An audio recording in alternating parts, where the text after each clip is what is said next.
Good afternoon, I'm Rob Boskamp, and you're listening to South Texas Midday. It's Wednesday, July 2nd. After more than 85 years, the YMCA of the USA no longer has a branch in Corpus Christi. The organization, formerly known as the YMCA of the Coastal Bend, dissolved its association yesterday. The move follows months of back-and-forth battle between the YMCA of the Coastal Bend and the YMCA of the USA, with the issues becoming public this past October when the YMCA of the USA toured the local affiliate and issued an assessment requiring safety and security upgrades. Fixes were made in phases, but a news release states that national organization officials came back to the local gym and community center this past May with two choices: close or sever its affiliation with the YMCA of the USA and operate as an independent community center. Corpus Christi has had a YMCA since 1939. It was the only location in Texas south of San Antonio.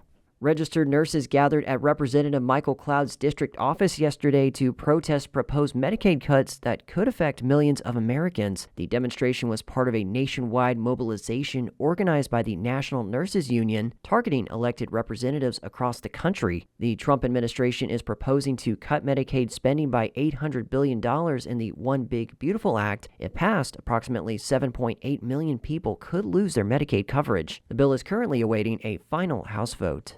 The Victoria City Council received an update yesterday on the city's proposed capital improvement plan, which outlines street and infrastructure upgrades set to begin in 2028. The plan includes improvements to major streets such as Guy Grant and Salem Road. According to city officials, the multi-year process would begin with engineering in the first year, followed by utility development and drainage enhancements. The City Council is expected to vote on approving the plan next month. The city of Corpus Christi recently announced the sale of $296.87 million in utility system senior lien revenue improvement and refunding bonds. The funding would fund infrastructure improvements and refinance prior debt at lower interest rates, saving more than $8.2 million for ratepayers. The city's bond issuance attracted over $1.3 billion in orders from 53 institutional investors, 4.5 times oversubscription. The bonds are scheduled to close on July 17th. In a first for the city's utility system, bond insurance was used to enhance the credit rating to AA, resulting in an additional $1.2 million in debt service savings. The U.S. Department of Agriculture announced on Monday it will begin a phased reopening of Mexican cattle imports at southern ports in the U.S. Texas Public Radio's Maria Navarro has the details. USDA suspended cattle and bison imports in May after the destructive New World screwworm was detected in Mexico. Ports will begin to open this month in Arizona and New Mexico. The port in Del Rio in Texas is slated to reopen August 18th, the port in Laredo on September 15th. USDA says it will evaluate following each reopening to ensure there are no adverse effects. The agency says the reopenings follow ongoing surveillance, detection, and eradication efforts of the screwworm in both countries. I'm Maria Navarro in San Antonio. The city of Victoria is seeking 3 residents to serve on the Planning Commission. The commission reviews and approves new residential and commercial developments to ensure that city codes are properly applied and makes recommendations to the city council about variance requests for projects that conflict with city code. The city council will appoint 3 commissioners to serve for 3-year terms that will end in August 2028. To apply, visit victoriatx.gov/boards-commissions and fill out the application for appointment form. Completed forms must be returned to the city secretary's office. Deadline to apply is July 31st. City Council will review the applications and appoint the new commission members during an upcoming City Council meeting. The Rhodes Pipeline has returned to maximum capacity after recent pump repairs. On May 29th, the Lavaca Navidad River Authority and Corpus Christi Water detected decreased pumping pressure along the Rhodes Pipeline. Investigation revealed an issue with one of the pumps at L&R's pump station in Edna. L&R's pump and motor service providers repaired and reinstalled the 1,250 horsepower pump and motor over the weekend. The pipeline system flow has been returned to Schedule 4 with its maximum flow of 70 million gallons per day.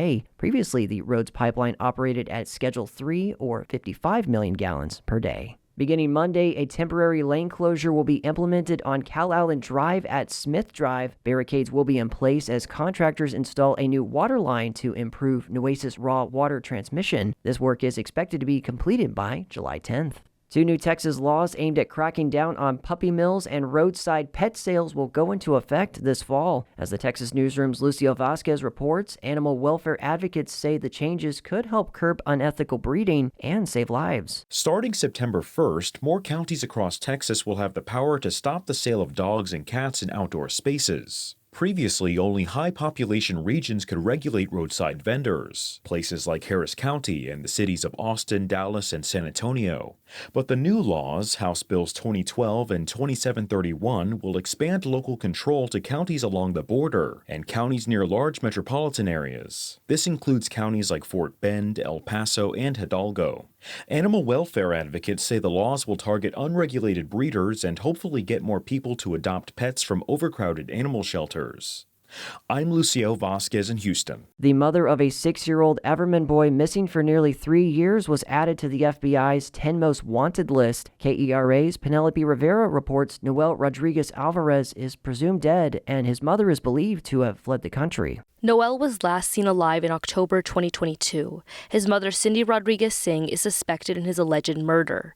Shortly after being questioned by police, they say Rodriguez Singh, her husband, and 6 other kids boarded an international flight to India. Everman City Manager Craig Spencer said the case has shaken the community. And through that pain, we've become even more determined to be Noel's voice. Noel wasn't just a name, he was one of ours, and we're not going to let his story end this way. Singh was indicted in October 2023 on capital murder charges. The FBI also announced a $250,000 reward for information on her whereabouts. I'm Penelope Rivera in Fort Worth. When President Trump doubled tariffs on imported steel and aluminum, that didn't just affect factories. It also impacted specialty workers like farriers, the people who shoe and work with horse hooves. KWBU's Molly Jo Tilton met up with a farrier in Waco who is facing a tough choice: absorb the increased cost or raise his prices. Before a horse can run or even stand steady, its feet have to be in top shape. That's the job of a farrier. Part blacksmith, part hoof care specialist, and, if you ask them, absolutely essential. No foot, no horse is kind of the mantra we live by. Marcus Appleyard has been making his living as a farrier in Central Texas for 5 years. In that time, he's only raised his prices once, about 2 years ago. But it's getting more expensive to be a farrier. According to the Farrier Industry Association, steel and aluminum tariffs are increasing prices. Now, a full set of horseshoes is up an estimated $15 to $25. Appleyard makes his own horseshoes, but he's also impacted by the rising steel prices. At least 10% or so, just in the last few months. Baylor University professor Pedro Reyes studies supply chains. He says this is expected. When you see all of a sudden a price increase, it's because the market, they're going to speculate that something's going to increase. This is even though much of the steel being sold right now was not purchased at that tariffed price. In anticipation, we're going to go ahead and increase prices right now. Reyes says it could be months before any tariffed goods arrive in the U.S. Until then, there's no way to know what the full effect on prices will be or when it will hit.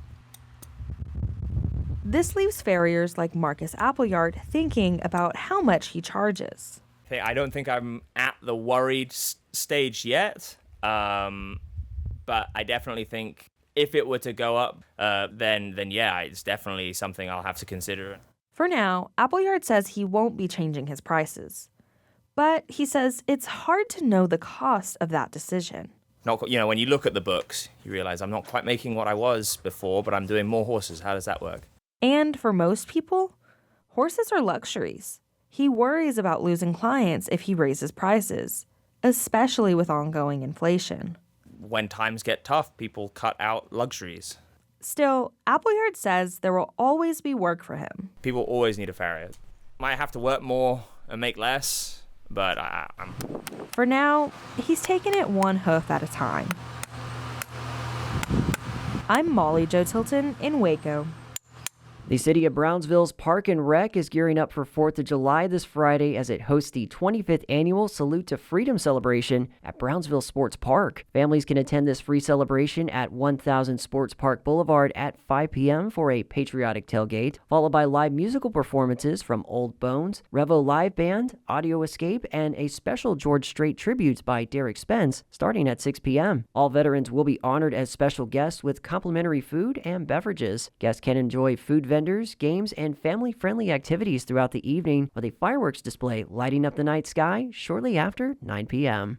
And coming up after South Texas Midday, Spencer Cheok spoke with KRAS TV's Rachel Denny Clow about the latest 6 Investigates report that finds that the Corpus Christi Housing Authority may have violated the Texas Open Meetings Act. She also gives insight into the CCHA's decision to purchase $350 million of luxury apartments. At last week's City Council meeting, Housing Authority CEO Gary Alsop stated he does not believe the authority broke the law. That is coming up in just a bit. You can also listen to our Community Focus series wherever you get your podcasts. And that is the latest news and information on South Texas Midday.